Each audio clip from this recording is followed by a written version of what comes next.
Good afternoon to all of you. First of all, I thank you all for being here. थोड़ा सा ज़रा time ज़्यादा लगा. आज जो यहाँ फंक्शन थी, इट वॉज अबाउट फैसिलिटेशन. जो अभी हमारे कैंडिडेट्स इस DDC इलेक्शन में उठे थे जम्मू खिते में, 91 कैंडिडेट्स उठे थे. इसके बिना जो पार्टी चुनाव निशान पे लड़े और बाकी इंडिपेंडेंट्स सपोर्टेड जिनको हमने सपोर्ट किया था. चूँकि हमारी पार्टी, जैसा आप सब जानते हैं, 9 महीने पहले ही गठन हुआ था और कोई ऑर्गेनाइजेशनल सेटअप नहीं हुआ था. बहरहाल फिर भी चूँकि democracy, election is a important part of democracy, और ये जो पंचायत के इलेक्शन से ये ग्रास रूट डेमोक्रेसी से ताल्लुक़ रखता था, हमारी पार्टी ने ये ज़रूरी समझा कि हमें इसमें हिस्सा लेना चाहिए. और हम लोगों का शुक्रिया अदा करते हैं कि लोगों ने एक नई पार्टी को 5.5% ओवरऑल वोट दिया, जो हमारे लिए काफ़ी एनकरेजिंग है. और हमने एक उस स्लोगन के साथ हम लोग की पार्टी जा रही है. इसमें कोई इमोशनल नारा नहीं हम दे रहे हैं, क्यों यहाँ 72 साल में खाली इमोशनल नारे दिए गए हैं, चाहे उस खित्ते में हो या इस खित्ते में हो. हमारी पार्टी तो बिल्कुल वो सियासत करती है जिसे कहते हैं अचीवेबल मुद्दों को उठाती है और सच की सियासत जिसे कहते हैं. और मुझे आप सब के साथ शेयर करने में ये बड़ी खुशी महसूस हो रही है कि we could withstand the pressures of all that emotional politics which has been an important ingredient of Jammu and Kashmir politics for the last 72 years.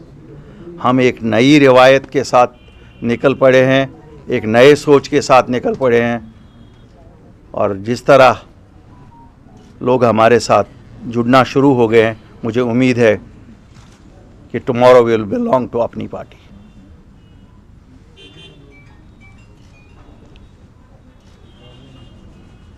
जो लोग आज आपने हमारे साथ देखे, ये कल के नए लीडर हैं, क्योंकि इनमें से कोई ट्रेडिशनल सियासतदान नहीं था. 90% of them were new commerce, जिसे कहते हैं ना नई सियासत. और वो नई सियासत क्या है? वो ये है कि आप वो मुद्दे उठाओ जो डेवलपमेंट के हैं, जो लोगों के भलाई के हैं, जिसमें कोई डिवीज़न ऑफ सोसाइटी नहीं है, जिसमें डिवीज़न ऑफ कम्युनिटीज़ नहीं है, जिसमें डिवीज़न ऑफ रीजन्स नहीं है. क्यों आज जम्मू और कश्मीर के मुद्दे साझे हैं. अगर हम स्टेटहुड की बात करते हैं तो दोनों रीजन्स के लोग चाहते हैं. अगर हम प्रोटेक्शन ऑफ जॉब्स और लैंड की बात करते हैं तो वो दोनों रीजन्स की मुतालबात हैं. अगर हम डेवलपमेंट इंफ्रास्ट्रक्चर की बात करते हैं तो दोनों रीजन्स की है. दोनों रीजन्स में फुकदान है इन चीज़ों का. अगर हम एडमिनिस्ट्रेटिव इनर्शिया की बात करते हैं तो दोनों रीजन्स की बात करते हैं. ये नहीं है कि साहब कुछ जम्मू में बहुत कुछ हुआ है कि यहाँ दूध की नहरें बह रही है और शायद कश्मीर में बिल्कुल कुछ नहीं. तो दोनों जगह अगर डेवलपमेंट नहीं है तो दोनों जगह नहीं हो रही है. तो इन्हीं सब बातों पे हम आज यहाँ जो आपस में विचार कर रहे थे, हम आपके साथ भी और आपके माध्यम से भी हिंदुस्तान के वज़ीर आज़म तक ये बात पहुंचाना चाहते हैं कि हम इंतज़ार कर रहे हैं उस वादे का जो उन्होंने फ्लोर ऑफ द हाउस से हमारे साथ किया हुआ है.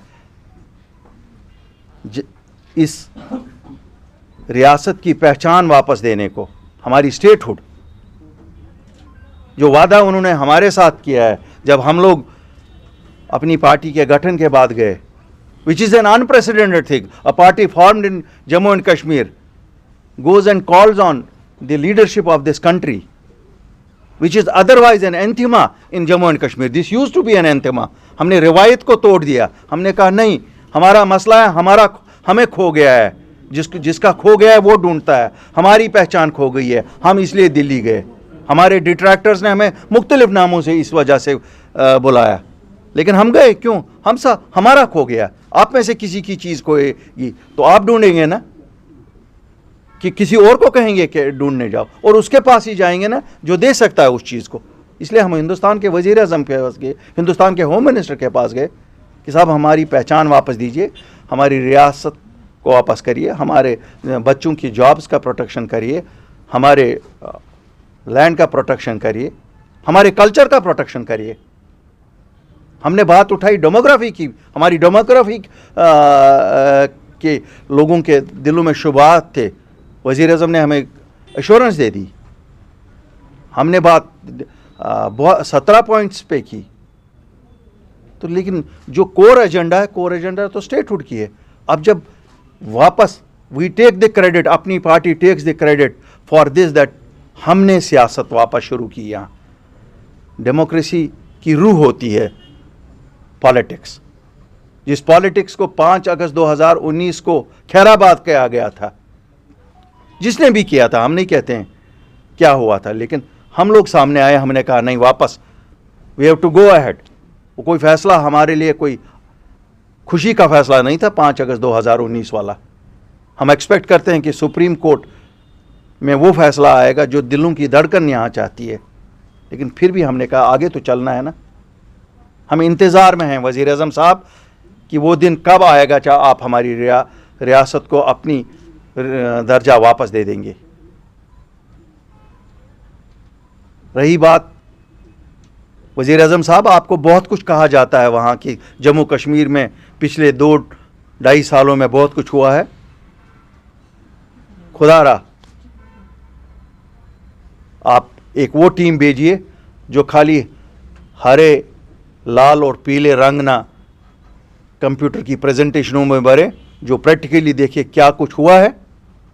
हमें तो नहीं लगता है किसी भी खित्ते में, चाहे वो कश्मीर हो चाहे वो जम्मू हो, कहीं दूध की नहरें बह रही हैं। डेवलपमेंट तो बिल्कुल मफलूज होकर रह गई है, एडमिनिस्ट्रेशन मफलूज होकर रह गई है। तरह तरह की मुश्किलात हैं। नेशनल हाईवे जो शाहरग है, शाहरग खाली कश्मीर और जम्मू को मिलाने की वजह से नहीं है, शाहरग तो हमारी नेशनल सिक्योरिटी है। हम रोज सुनते हैं शाम को नेशनल सिक्योरिटी, नेशनल सिक्योरिटी, क्या बात करते हैं। शाहरग जो उस नेशनल सिक्योरिटी की है वो जम्मू कश्मीर हाईवे है। इस हाईवे को अगर आप खुला नहीं रख सकते, पहले ये होता था महीने में 1 दिन बंद होती थी, अब तो महीने में 1 दिन खुलती है।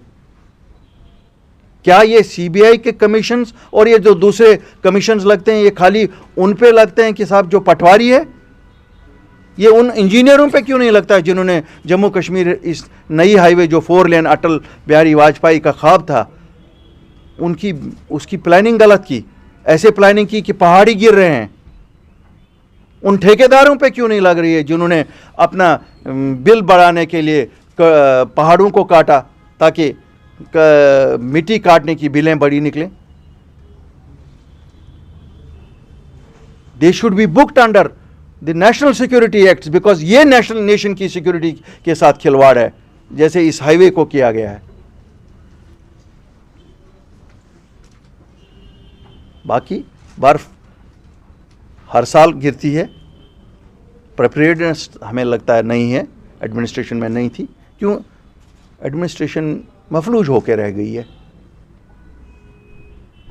अखबार के पन्नों में रोज एडवर्टीजमेंट्स देख रहे हैं, खाली एडवर्टीजमेंट्स तक सरकार रह गई है।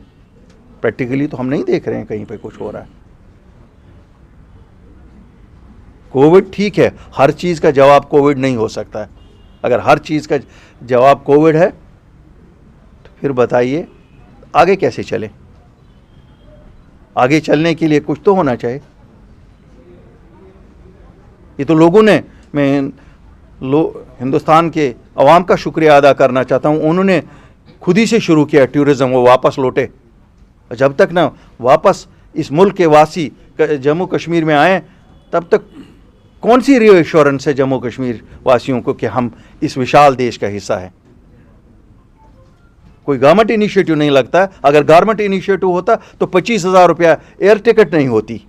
जम्मू से श्रीनगर जाना है 12,000 रुपये की टिकट है, 15,000 रुपये की टिकट है। सरकार कहाँ है? सरकार तो हमें कहीं नहीं दिखती है। वो फ्री राशन, हमारे लोग तो दोनों खित्तों में तरस रहे हैं, फ्री राशन नहीं मिल रहा है।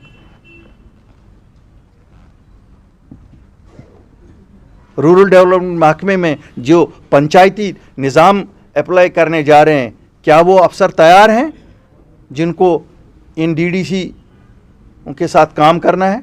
क्या वो बीडीसीओं के साथ उन्होंने काम किया? क्या सरपंचों के साथ उन्होंने काम किया? नहीं, कोई सुनने को तैयार नहीं है। आप सरपंचों से पूछिए, क्या उनका सेक्रेटरी जो वीएलडब्ल्यू, क्या वो उनके साथ कॉपरेट कर रहा है? आप बीडीसी से पूछिए, जो बीडीओ उनका सेक्रेटरी है, क्या वो उनके साथ कॉपरेट कर रहा है? तो कैसे ये पंचायती निज़ाम कामयाब होगा?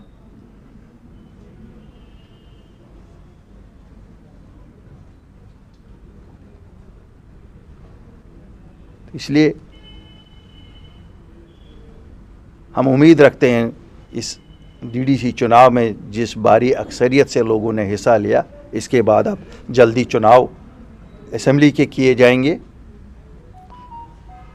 डिलिमिटेशन की प्रोसेस होती रहेगी। 7 सीटें हैं, वैसे भी हम 2 नॉमिनेट करते थे, इस बार एक बार हमने इतना कुछ बदला दिया है, एक बार 7 सीटें नॉमिनेट कर लो, क्या फ़र्क पड़ता है? तो इलेक्शन तो हो जाए, कोई एक अवामी सरकार आएगी, जिम्मेवार सरकार आएगी, आवाम को जो आंसरेबल है सरकार आएगी।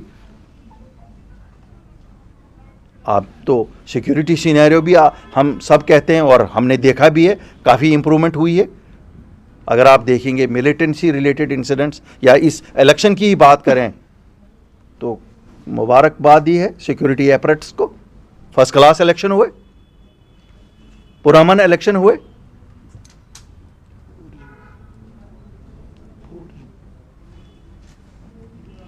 हमारे बच्चे इतना सफ़र कर रहे हैं, मुझे ऑनेस्टली बोलते बोलते शर्म आती है, लेकिन बात तो सच है। क्या डर रहे हो? इन बच्चों के 4G से डर रहे हो? इन बच्चों को पढ़ने से रोक रहे हो और कहते हो कि हम ऑनलाइन क्लासेस चला रहे हैं। वजीर आज़म साहब, खुदा रहा, आप तो बहुत जुर्रत वाले हो, आप तो शेर की छाती रखने वाले हो। इन बच्चों को ज़रा एक बार 4G दे के देखिए, ये कल का मुस्तकबिल है, ये इस मुल्क का मुस्तकबिल है। अब तो हमें भी ऑनेस्टली आपके साथ ये शेयर करते हुए शर्म आती है। क्या कहें, कितनी बार कहें, ऐसे लगता है कि ये जैसे चांद से भी ऊपर कोई चीज़ आ गई है 4G। क्यों हमारे लोगों को तरसाया जा रहा है, हमारे बच्चों को क्यों तंग किया जा रहा है? हमें भी तरह तरह के सवाल किए जाते हैं। हम जब बात आपसे कभी करते हैं तो आप कहते हैं बुखारी साहब उसका क्या हुआ, वो वादा तो हो गया था। अब क्या बताएं हम, ये छोटी सी चीज़ के लिए तरसा रहे हैं हमें, इन हमारे बच्चों को क्या हम प्रिपेयर करेंगे? पहले तो मुझे समझ नहीं आ रही है कि एक सरकार ने जैसे फैसला लिया है कि हमारे नौजवानों को तंग करें। पहले IAS में हमें 5 साल जो सर्विसेज होती थी, सेंट्रल सर्विसेज जितनी थी, हमारे साल 5 साल का हमें मिलता था एक्सटेंशन के। अगर बाकी मुल्क में 35 साल है तो हमें 40 साल तक होता था। पहले तो जो हमारे और जम्मू कश्मीर के नुमाइंदे हैं वो वहाँ जो ये काट रहे हैं, पहले वो काटा गया, अब रियासत में भी कटवाया। यहाँ KS जो हमारे कॉम्पिटिटिव एग्ज़ाम्स थे 37 साल की एज होती थी, अब आज नया हुक्मनामा 32 साल की। क्या ये क्यों फ्रस्ट्रेट कर रहे हैं यूथ को? यहाँ तो यूथ इन्वॉल्वमेंट की बात एक तरफ से होम मिनिस्टर साहब करते हैं, प्राइम मिनिस्टर साहब करते हैं, और दूसरी तरफ हमारी रियासत के लिए अलग ही चीज़। जो अच्छी बातें हुई है, इंडस्ट्रियल पैकेज आया, बहुत अच्छा आया, बिल्कुल फर्स्ट क्लास, ये नई इन्वेस्टमेंट के लिए बहुत अच्छा आया। लेकिन जो पुराने पहले आए हैं उनको क्यों सज़ा दे दो? उनको भी कवर करो, उनको भी तो चलना है ना। एक साइड से अगर कोई 2 साल पहले खुद ही आया है और इस पैकेज में कोई आएगा, so it should be covered, the old one should also be covered, they have also gone through a rough patch. दुनिया में तो कोविड अब आ गया है इस साल मार्च से, हमें तो कोविड 2016 से ही मुझे लगता है चल रहा है। काफ़ी सारे नौजवान अभी बंद है, उनको रहा किया जाए। अब तो नॉर्मल सी का वक्त है, अब तो रिकन्सिलेशन का वक्त है।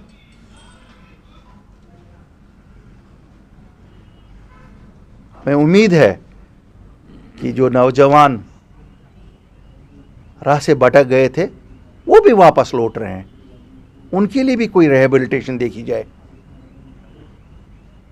और जो हमारे ये नौजवान घरों में बड़ी बड़ी डिग्रियां लेके बैठे हुए, उनके लिए भी कुछ देखा जाए। इंडस्ट्रियल पैकेज बिल्कुल साहब, बिल्कुल एक रास्ता है, लेकिन क्या 3 साल 4 साल और ये इंतज़ार करें उनके लिए? तब तक कुछ अनएम्प्लॉयमेंट पेंशन दीजिए। We are one of the, अगर हमें डेवलप्ड करार नहीं दिया गया, we are a developed country. हम तो दुनिया को रास्ता दिखा रहे हैं। देखिए वैक्सीन्स में the world is looking towards us, even in Covid management. अगर हम अल्लाह ताला के दिए हुए अजाब पे, वज़ीर आज़म साहब, आप बखूबी कंट्रोल पाते हैं, बखूबी एक स्कीम से उसका आगे तक, जिस तरह आप इस मुल्क में आपने किया, जो डेवलप्ड दुनिया कहती है अपने आप को, उन्होंने तो इस पे कंट्रोल इस तरह से नहीं किया। तो इसी तरह से ये नौजवान कितने 6 लाख 7 लाख नौजवान हैं। क्या होगा अगर आप इनको 10-10 हज़ार रुपये का एक पेंशन दे देंगे, अनएम्प्लॉयमेंट पेंशन? कितनी इस मुल्क को क्या फ़र्क पड़ेगी? यहाँ तो एक जहाज़ जो हम खरीदते हैं या S-400 मिज़ाइल खरीदते हैं, मुझे लगता है उसके आधे में तो हमारे 6 साल ये बच्चे सब आबाद हो जाएंगे। कम से कम we take them to something positive. With all this, thank you very much. I take the questions. So you think that Gupkar alliance seems to be crumbling because already there had been statement, one, the letter written by Imran Ansari, and the second is the Bashar Bukhari saying that they do not have the roadmap. So how you see this development the days after this elections are over, and the same alliance that was the alliance for the people seems to be crumbling because it is more seems to be offered for power.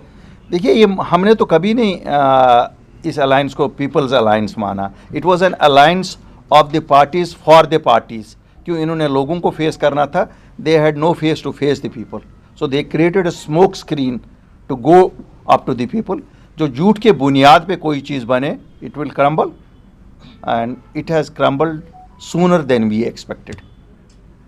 Altaf sahab, जिस तरीके से आप जम्मू भी आए हैं, जम्मू और कश्मीर की इकट्ठे बात कर रहे हैं, लेकिन जो छोटे छोटे इश्यूज उठ जाते हैं जम्मू और कश्मीर के बीच में, जैसे IIT जम्मू में एक इशू आ गया है, वहाँ पे कन्वोकेशन था और फैरन पहनने पर वो लास्ट मोमेंट पे वो डिसीजन वापस ले लिया गया, और काफ़ी पूर्व मुख्यमंत्री उमर अब्दुल्ला ने भी उस पर कहा कि मतलब कश्मीरियों के बारे में सोचा नहीं जा रहा। आपको लगता है कि ये गैप जो क्रिएट किया जाता है, ये कहीं ना कहीं और डैमेजिंग है, जो हो सकता है ये गैप फील होना चाहिए आपको? देखिए, मैं आपको बता दूं, कोई कुछ भी करे, जम्मू और कश्मीर दोनों रीजन के लोगों ने ये साबित किया है कि they are above all this politics. अगर सियासतदानों की चली होती तो फिर तो आप घमसान की जंग देखते, लेकिन लोगों की चलती है। लोगों ने तो प्यार मोहब्बत से रहे हैं, 72 साल में भी रहे हैं, आज भी रहते हैं, आगे भी रहेंगे। ऐसा कुछ नहीं, ऐसी छोटी छोटी चीज़ें। अब क्या करोगे? उन सियासतदानों को भी खेलने के लिए कुछ तो दे दो ना। आप तो कहते हो कि कुछ ना दे दें उनको खेलने के लिए, खेलते रहेंगे वो भी। लोगों को मालूम है सियासतदान क्या करते हैं। बुखारी साहब, 2-3 बातों की जानकारी चाहिए। एक तो ये, जब आपने पार्टी बनाई और बहुत अच्छे जम्मू के साथी बैठे वहाँ के लिए, बहुत उम्मीद जग गई थी कि इतनी जल्दी जगी कि रियासत में जो पीछे गलतियां केंद्र सरकार कर गई है, आपके माध्यम से वो ठीक हो जाएंगी। ना खुदा मिला ना भी साजिश। क्या वजह हुई? आपने एक अच्छा प्लेटफॉर्म इनको दिया, जो गलतियां की गई थी, और होम मिनिस्टर ने पार्लियामेंट में कहा था कि वक्त आने पर हम वापस इसको देंगे। कुछ नहीं हुआ। आपने इसको कैसे देखा, और ये शुरू में आपका हालत है तो बाद में क्या होगा, ये जानना चाहिए। आपने बहुत अच्छा सवाल उठाया। शायद जिस तरह आपके दिल में ये सवाल उठा, ये सब जम्मू कश्मीर वासियों के दिल में है। मैं आज एक बात क्लियर करना चाहता हूँ, जिसे सब सियासतदान ये समझते थे ये चुटकी का खेल है। मुझे नहीं लगता अपनी पार्टी ने कभी ऐसा सोचा ये चुटकी का खेल है। जिस सफ़र पे हम निकलें, ये मुश्किल ही नहीं, कठिन भी है। जो चीज़ छीनी जाती है उसे वापस लेने के लिए सूझबूझ ही नहीं, अकल ही नहीं, काफ़ी मेहनत की भी ज़रूरत होती है। मेरे साथी सियासतदान जो मुझसे सीनियर बहुत हैं बाकी जमातों में, उन सब का शायद यही मानना था ये तो खुद ही आएगा। अल्ताफ बुखारी और इसकी जमात बेगाने दीवाने क्यों हो रहे हैं? उनको शायद ये नहीं मालूम कि इसके लिए मेहनत करनी है, और हम मेहनत करते रहेंगे। जहाँ तक आपने कहा न खुदा ही मिला न विसाले सनम, बिल्कुल ऐसी बात नहीं है। शायद आप भी उन्हीं लोगों में से हैं जिन्हें ये लगता था कि शायद खुद ही मिल जाएगा। खुद ही कोई चीज़ नहीं मिल, माँ तो दूध भी नहीं देती बच्चे को, उसके लिए भी रोना पड़ता है। इस रोने में शरीक हो जाइए, अपनी पार्टी के साथ शरीक हो जाइए। हम मिल हाँ नहीं हम मिलजुल के सब लाएंगे वापस, और ये हमारा हक है, ये कॉन्स्टिट्यूशनल राइट है हमारा, लेकिन यहाँ मांगना पड़ता है, मांगे बिना नहीं देंगे। बड़ा इंपॉर्टेंट सवाल है, आपको याद होगा, बहुत अच्छे सियासतदान हैं और दानी भी बहुत हैं। नरसिम्हा राव जब देश के प्रधानमंत्री थे तब पार्लियामेंट में रेजोल्यूशन पास हुआ था, जिसे हम कहते हैं हिंदी में सर्वसम्मति से, कि पाकिस्तान के साथ एक हल है कश्मीर का, पाकिस्तान के कब्जे वाले कश्मीर को छुड़ाना। वो तो इनसे छूटा नहीं, बड़े प्राइम मिनिस्टर गए। फारूक अब्दुल्ला के बाद जब उमर अब्दुल्ला चीफ मिनिस्टर आए सर, तो जो पीओके में कश्मीर के पर्टिकुलर नॉर्थ कश्मीर के बहुत से लोग चले गए थे बहकावे में जैसे मर्जी, वो वापस आए कानूनी तौर पर, वाया नेपाल वापस आए। 150 के करीब लेडीज थी, उन्हीं में से उनको रिहेबिलिटेशन का प्लान दिया गया, यानी कि हमने कबूल कर दिया, हिस्सा हमारा है। मगर अभी जो चुनाव हुए तो 2 सीटों पर चुनाव नहीं हुए, ये इल्जाम आयद कर दिया गया कि दोनों पीओके से हैं। तो क्या मान लें कि जो पार्लियामेंट में रेजोल्यूशन पास हुआ था, सेंट्रल गवर्नमेंट उसे कर ही नहीं पाई, और आज भी पीओके के ये पाकिस्तान का हिस्सा मानते हैं। इन 2 जो चुनाव इन्होंने काउंटिंग नहीं की, जबकि पूरी फॉर्मेलिटी हो गई थी, क्या कहते हैं? देखिए, कानूनी नुक्ते नज़र से देखना है इसे। कानूनी नुक्ते नज़र से जिस वक्त ये कहा गया कि वो हमारा हिस्सा है और 25 सीटें आप असेंबली में उनके लिए रखते हैं, तो वो हमारा हिस्सा है। वो जिन्होंने लड़ा उनका हक था लड़ने का। क्यों बंद रखा गया, शायद क्लैरिफिकेशन कर रहे होंगे ब्यूरोक्रेटिक लेवल पे, लेकिन ये तो जब हम मानते हैं कि 25 सीटें उनके लिए यहाँ रखते हैं, तो आप उनको कैसे डिनाई कर सकोगे?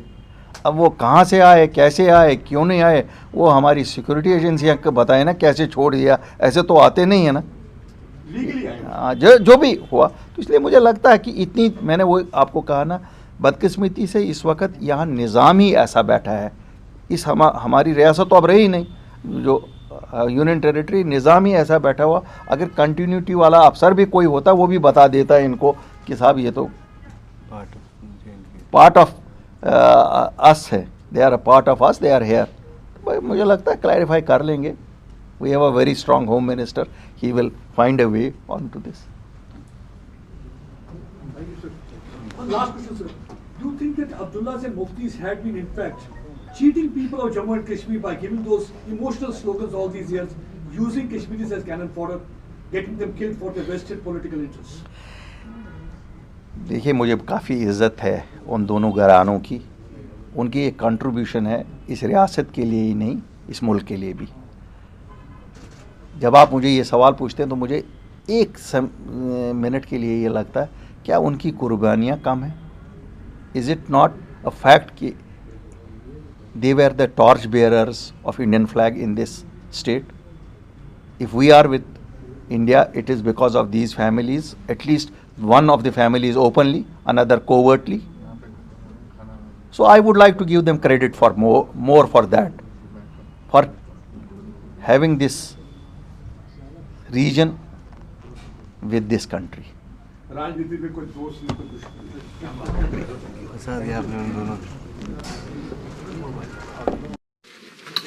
नहीं।